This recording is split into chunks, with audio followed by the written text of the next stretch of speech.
about imposter syndrome and how each of us gets to shift that conversation that we have with imposter syndrome.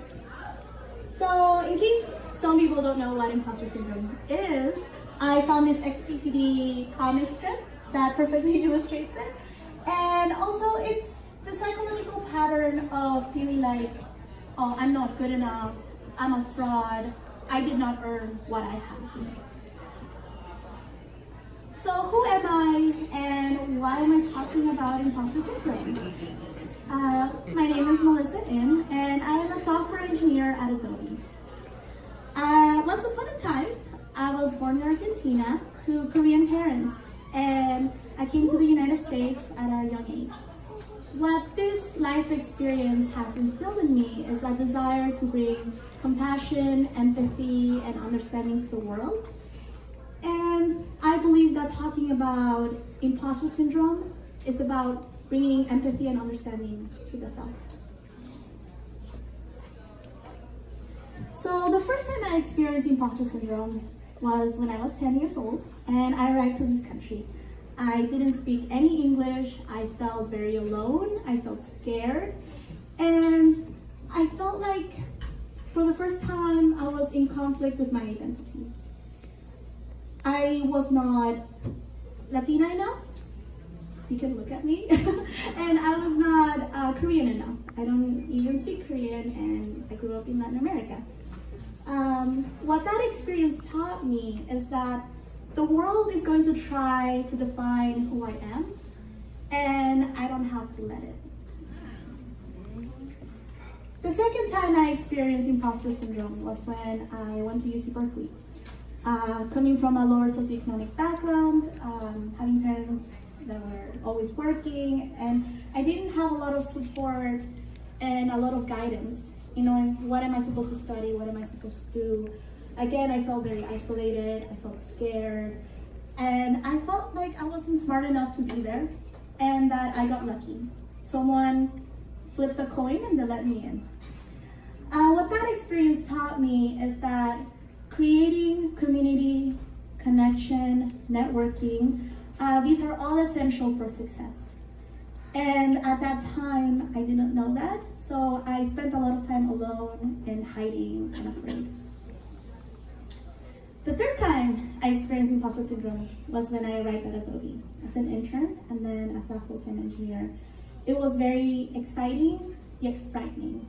And it was a very empowering time, but also there were days when I felt paralyzed. I felt like if I wrote another line of code, the company would burn down. There were days when I would be fixing a bug and it would create 2 or 3 more bugs. It was like fighting a hydra. I was like, oh my God. It was really terrifying.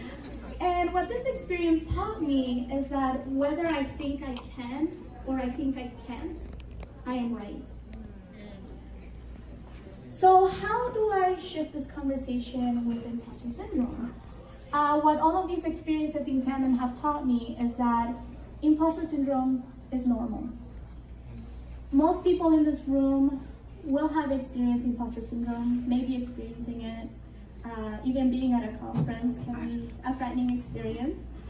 And also, it's okay to embrace that feeling. Instead of feeling wrong for having imposter syndrome, it's important to understand and embrace that feeling and work with it. So what you resist persists. And it's also very important to reframe that conversation from one of negativity and shame to one of positivity and empowerment and growth. Because at the end of the day, imposter syndrome is a signal and it's a tool. Because what imposter syndrome says about each person who feels it is that growth is about to happen. You're in an environment that's challenging, you're in an environment that's bigger than you're used to because you earned a spot in a new level and a new world. I have 3 actionable steps. Every time you feel imposter syndrome, what can you do to handle that situation and learn to shift your mindset quicker each time? So first of all, feel what you're feeling, learn to recognize it. For some of us, it looks like sweaty palms, like a tightness in the gut, inability to speak, inability to share, inability to speak our minds and be our beautiful, amazing selves. And next, it's very important to assess our progress. So the reason that we are where we are, it's because we've accomplished great things in our lives. So keep a running list. This could look like a note in your phone. It's like every time something great happens. Yes, got to speak at Lesbians to Tech. Yes, today I got a promotion. Today I got a raise. You know, all of those things are of note, and it's very important to keep that record because whenever you're feeling down, you get to remind yourself where you belong.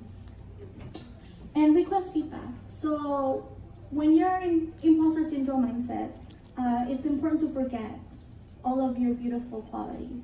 So reach out to your mentors, managers, peers, family, friends, because they see you from angles that you cannot see yourself.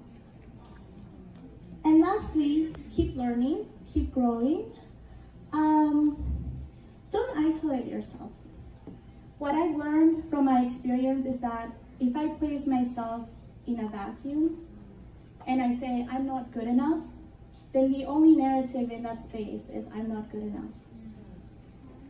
When I was an intern, I went up to my mentor, my technical mentor, and I said, Neha, I'm feeling really overwhelmed. I'm scared. I think I'm about to destroy our whole project all by myself.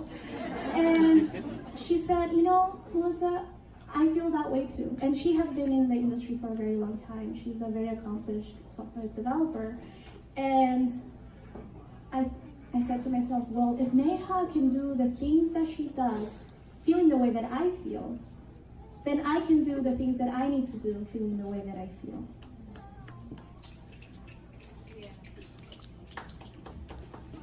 Before I end my talk today, I wanted to share a personal anecdote of a time when I didn't feel imposter syndrome at all.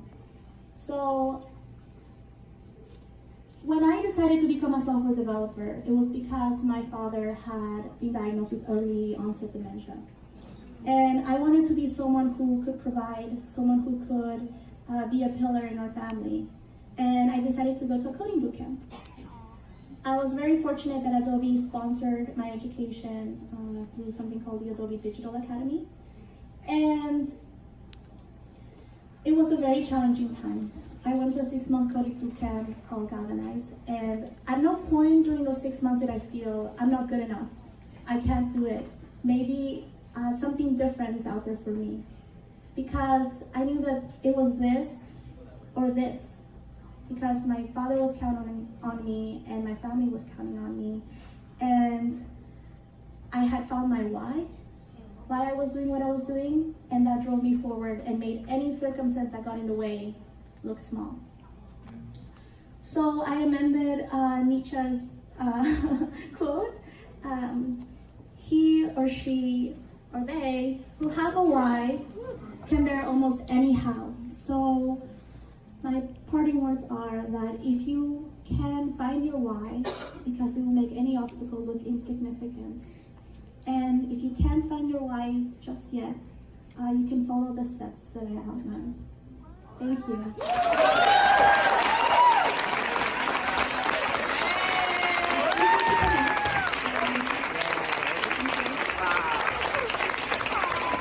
Thank you, Melissa. Big round of applause. Whether you think you can or you think you can't, you're right.